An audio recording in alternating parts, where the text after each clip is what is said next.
Good morning, good afternoon. Welcome to Match Day. I'm Vince. We have Ian, and we have another Ian with us today, Ian Donnelly. Ian, welcome. Just want to make sure Hi, Vince. Good. Hi, Vince. How are you? Hi, Ian. How are you? Good, thank you, Ian.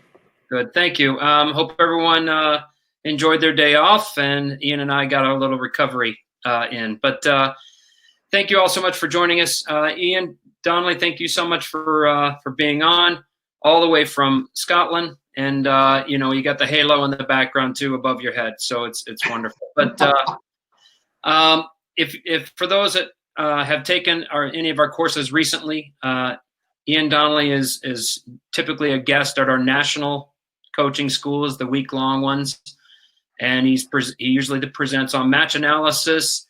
But he's the owner of Performance Innovation and has some match analysis platforms that he can share with you, but also share a little bit today about what match analysis looks like today, right, in your world. So he also presents for UEFA, the Scottish FA, and he's a good friend of our organization. So thank you so much, Ian, for being on.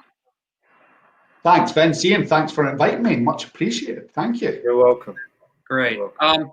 So we'll just start. We always start with the journey. So how did you get to, playing and then coaching and then now this? So if you don't mind, just take a few minutes and share your journey. Yeah, I'm sure that just the same as most people, Vince, it's a kind of roundabout journey. I was trained as a phys ed teacher. I played at a reasonable level back home, but I was trained as a phys ed teacher and at the Scottish School of Physical Education. And Andy Roxburgh was he was the director of coaching education at that time. He'd come across to your convention, the NSCAA convention. That must have been back in 86, 87, I think. He was putting us through our UEFA C license at that time, and we were hugely fortunate to have him. He was a former student at the Scottish School of Physical Education. So he came and put us through our C license and said, look, I know that teaching is potentially a path, but would you be interested in coaching? I've just come back from the convention. A number of schools are looking for coaches. So I ended up coaching at the University of Southern Maine up in Portland, Maine, which is a fantastic part of the country. And I had 3 or 4 fantastic years, wonderful years up there. While I was involved with on the soccer side of things, obviously, I did immerse myself with other programs within the university, within the athletics side of things. So I worked with on the basketball side and on the baseball side, because those coaches were generally successful on a national level. And I was just fascinated by how well they prepared their athletes. So, for example, in basketball, the coach at that time watched hours of video and he gathered encyclopedias worth of data. And my idea was, wow, wouldn't it be fantastic if the technology allowed that you could kind of sync and measure those things. So if there was something interesting in the data, that you could just click on that and you would see the video. So that was my idea. I came back to Scotland.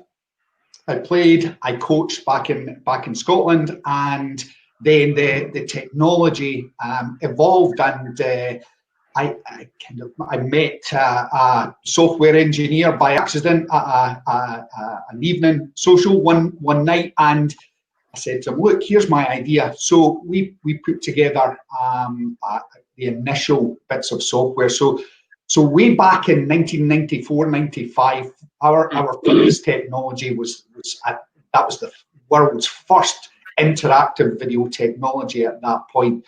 I was much more interested in the analysis process. So it was, I was much more comfortable and was much happier working with coaches and their athletes. So I was very fortunate then to work as an analyst.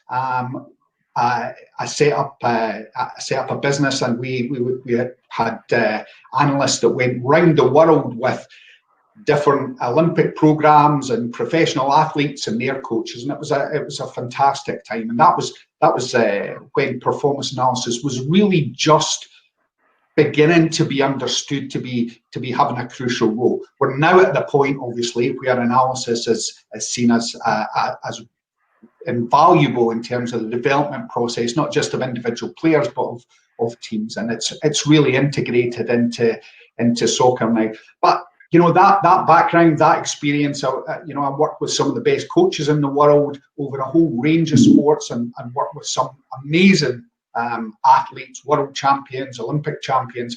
So all of that was fantastic. But soccer is my love, and over the last kind of decade, I've kind of gravitated more and more back to the soccer side of things. So now I kind of wear some very different hats. Certainly as an analyst, I still work from time to time. I go in and advise teams or organisations in terms of how to structure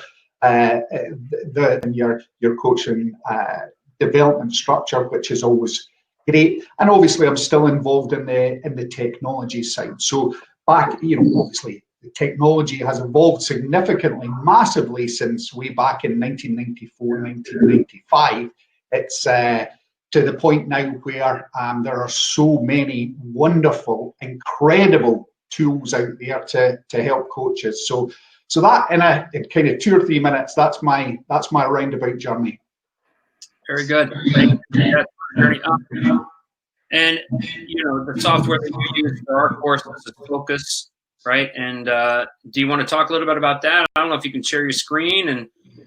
I'm happy to talk about it. I won't share about the screen. So Focus is video analysis technology, and as I say, the first versions were way back in 1994.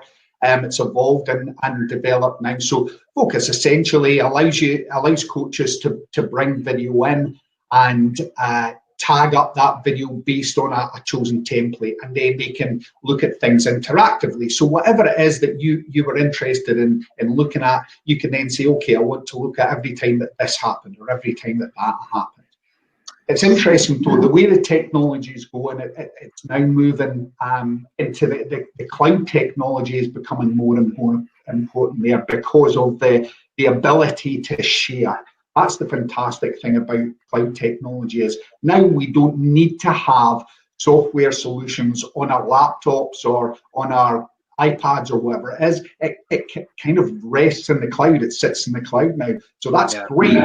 We're at a point now where coaches can upload video and they can tag that video and players can view that. But the most exciting thing from my perspective about that is that it allows players to go in and begin to view and analyse their own performance. So if a coach uploads a video now, players can log in, they can tag up the game. The coach is sitting at home and they can say, right, let's have a look at what Ian Donnelly's analysed. So he goes in and he logs in and he picks me and picks my name out of the list, and he can go in and see the moments that I've tagged and can provide the private feedback.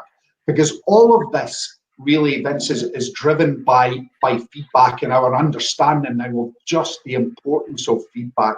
So what we understand and recognise now is that apart from practice itself, it's the quality of feedback that our players receive that determine the speed and the extent of learning. Now that's huge. That's so significant for us as coaches, because always now we should be thinking about how can I enhance the quality of feedback. We're lucky enough now to live in an age of technology whereby we can provide visual feedback in a whole range of different devices. So players are now logging in on their phones and looking at different videos of performance, or they're logging in on their tablet and they're tagging up on their own stuff. We know that this kind of player-driven approach, this engagement by the players, just really accelerates the learning and development process and helps them maximize their development. So yeah, the technology side of things is fantastic. I mean, the technology that you're now harnessing within your coaching education courses, the iSports analysis platform, is an amazing tool. It's an incredible tool. So essentially, it's really, many of your coaches will be familiar with some of the offline video analysis technologies now that have developed over the last decade or so. But here now, all that power, all that analysis capability is available on their platform, and it's just horrific because it allows us as coaches to significantly enhance the quality of feedback that we can provide for our players. That ability for them to go in, and just that process of going in and looking at their own performance and being able to tag it up and then getting that additional feedback from coaches is massive. Yeah, no, thank you. Kids, you have kids going to tag it. We have a question from the audience. Casey asks, what role should performance analysis play with younger players, so U9 to U12? And with that, what metrics would you focus on with those younger ages? Well, it's interesting, Vincent. You're not going to be surprised to hear that I absolutely passionately believe that some form of analysis or visual feedback should be part of every coaching program, whether you're coaching the national team or whether you're coaching your U8s or your U10s or your U12s. As I said earlier on, it's about enhancing that quality of feedback. When we think about analysis, we traditionally think about the data side of things and all the metrics that are gathered now. I always try to include visual feedback in that because it's the visual feedback that is so important, painting those pictures for players. A lot of the research says that if we just tell players, then in terms of their that learning being permanent and retained, over a period of time, we realise it's not particularly high. Our job as coaches is that the information and the experience and the knowledge that we're passing on, that is retained by players, and that's significantly enhanced when we can paint those pictures for them. So I would never be saying, at U9 to U12 level that there's a line of Jose Mourinho types on the sideline analysing the game and individual player performance to death. But I do think that the video is your raw material, and it's such a crucial raw material. And if you can gather some footage on performance, that is huge. With regards to beginning to put some kind of systematic approach, and by that I mean beginning to gather maybe some data, I think that should very much align with what it is that you're trying to work on at that time. So, for example, if you're working on, if you're working with your squad in terms of keeping possession and trying to dominate possession of the ball, then you would build some pen and paper tools that allow you to measure success in terms of your passing, or maybe passing strings, or that type of information. I don't think we need to go into too much depth with regards to that. The way that I would always approach it is, what are we trying to achieve at this point in their development, and that will kind of point you towards the performance indicators that you really want to be beginning to look at, and so that's how I would respond to that question. Yeah, no, just to add on, sorry, I think there's an echo. I guess if I were to be a director for youth, I would ask my coaches if they're going to do it, and they should try and find 3 to 5 positive moments and one moment maybe where it's like an area of growth, right? Based on what you worked on in practice.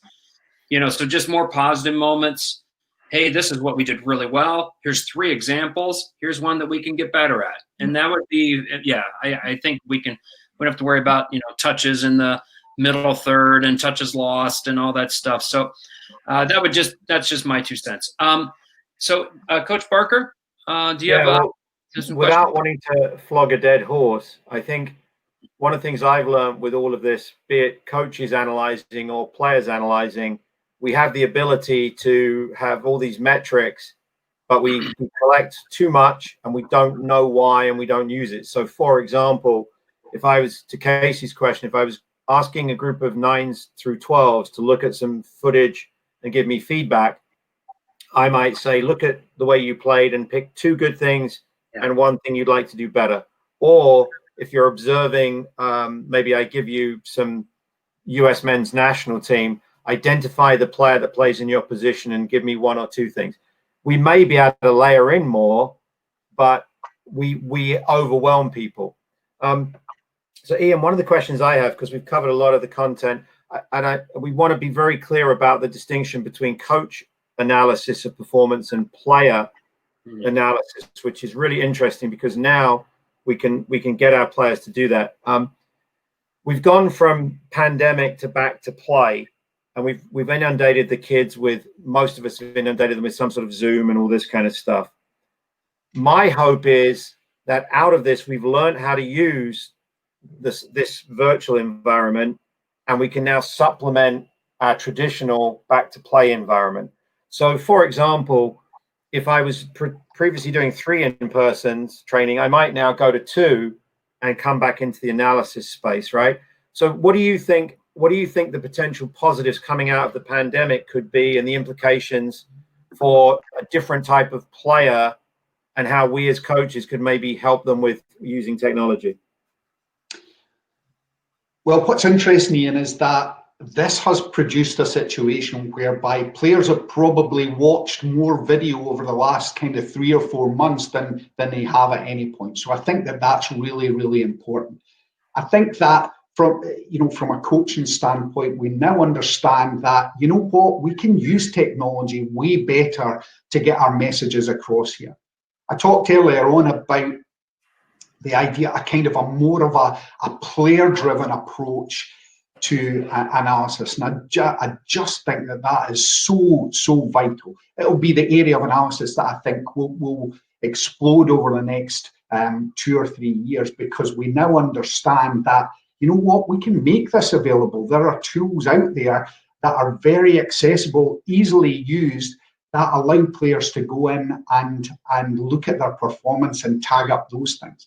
And if I can just tie in a couple of things that you've said, essentially both of you have said less is more. I could not agree more with that. I'm not saying that players should go in and tag up every touch or tag up this. I think 3 or more things, where if it's maybe good things I did in possession, maybe good things I did out of possession, maybe things that didn't go so well, maybe in possession, maybe things that I didn't do so well when we were out of possession, and maybe a button for questions. So that's 5 buttons that I essentially I think players can utilize, and it's fantastic. Limiting it right down to that, the output from that is incredible. I've watched it, just players going through, and players love going through now.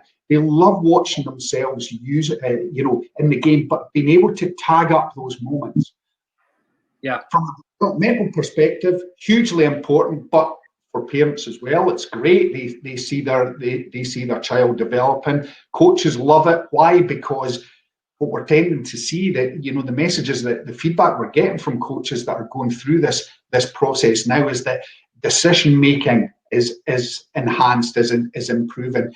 General game understanding is improving. So what this period has taught me is that, you know what, we can harness technology better. And if I was a coach or a parent now, I'd be looking to try and access that kind of technology that's going to allow my child to be able to go in, view their own performance, tag that up, and then get crucial feedback from the coach. Yeah. I've had a Vince, don't move. I know we both got it. Ian, can you hear me okay? I can hear you, yeah. Okay. So a colleague, Neil, from near Madison, Wisconsin, he's actually changed the conversation a little bit. So we've got athletes looking at video of themselves, analyzing their performance. We've got coaches looking at the video of the players, analyzing the kids' performance.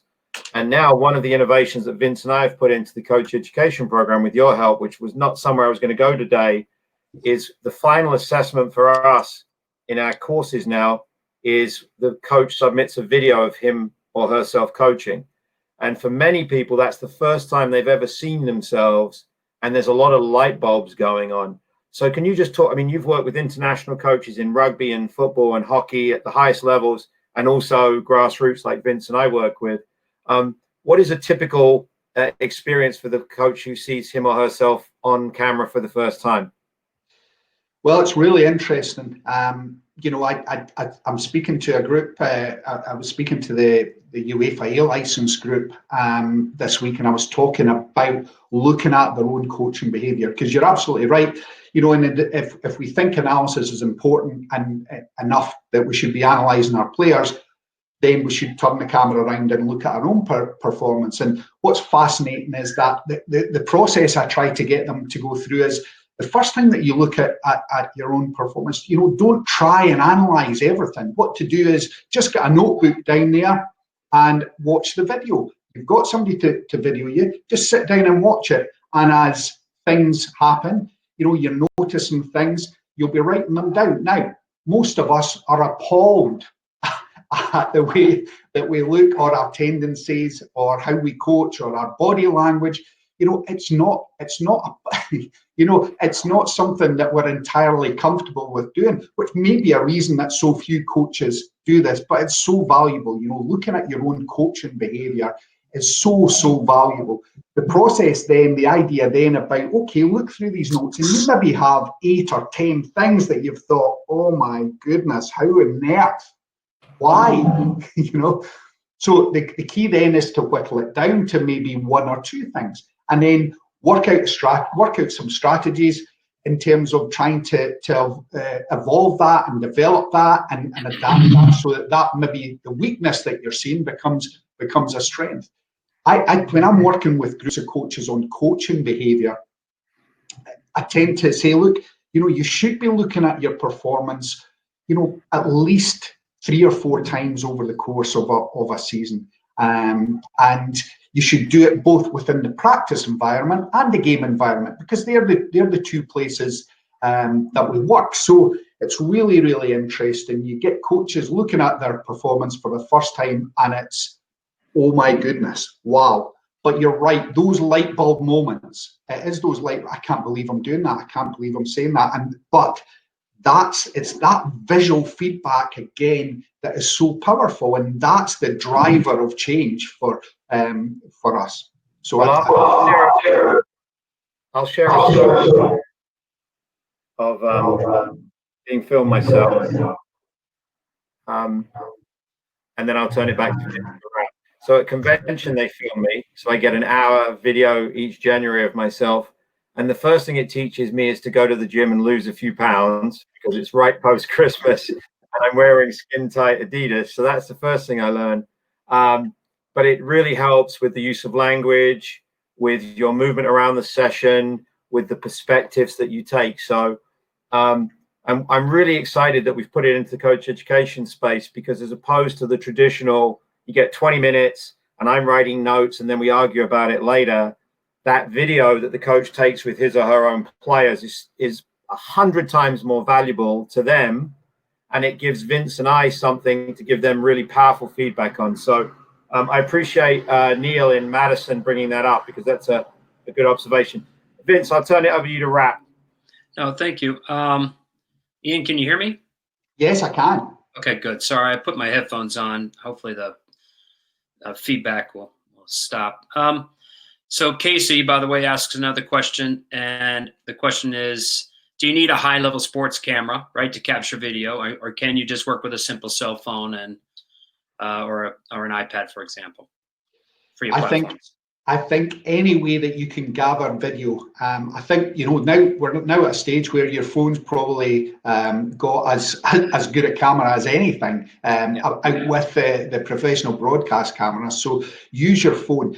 The important thing is anybody under the age of 25 lives their lives through their phones and their tablets now. So we can harness those, let's harness those devices. Let's use those devices for the provision of the feedback. So yeah, absolutely, any way that you possibly can, whether it's a GoPro, whether it's your phone, whether it's your iPad. We've now got some astonishing auto camera facilities, technology coming out, and these companies are remarkable in terms of what they're doing. So the whole gambit. But as I said, video is your kind of raw material. It's your core, and so gather it any way you can. If you can get some elevation when you're videoing, great, because that changes the context and allows us to understand performance a little better. So I would always say try and get some form of elevation, but video any way you can. If you can get video on anything, great. Very good. Thank you. And you've been very gracious. You've given us some extra time. Appreciate it. And so if anybody is interested in knowing more about your platform, where can they go? Well, what to do is if anybody's interested in analysis and extending their interest in the area of analysis, then get in touch with me. Just email me. It's ian@performanceinnovation.net. It's the IAN@performanceinnovation.net. So just get in touch with me if anybody's interested. I'm always happy to chat and help out with people. Our technologies, the focus technology, obviously, I've assisted with the iSports analysis platform in terms of integration with your organisation. So again, if anybody's interested in analysis technology, get in touch with me through that email address, and I'm more than happy to point you in the right direction. Well, thank you. Ian, just real quick, sorry, Vince. No. You and I are good friends, and I know you've had a lifelong affliction supporting Dundee, and I'm wondering if advances in medical technology, anything's happened in your life where maybe you can find a real football club to support, or are you still afflicted with Dundee? So Ian, to be honest, there's no need for that. We're getting on so well there, hands across the water and all that, and then you have to bring Dundee into it. You're right, Dundee's been my club for coming up to 50 years now. I've lived through the lows and the lows.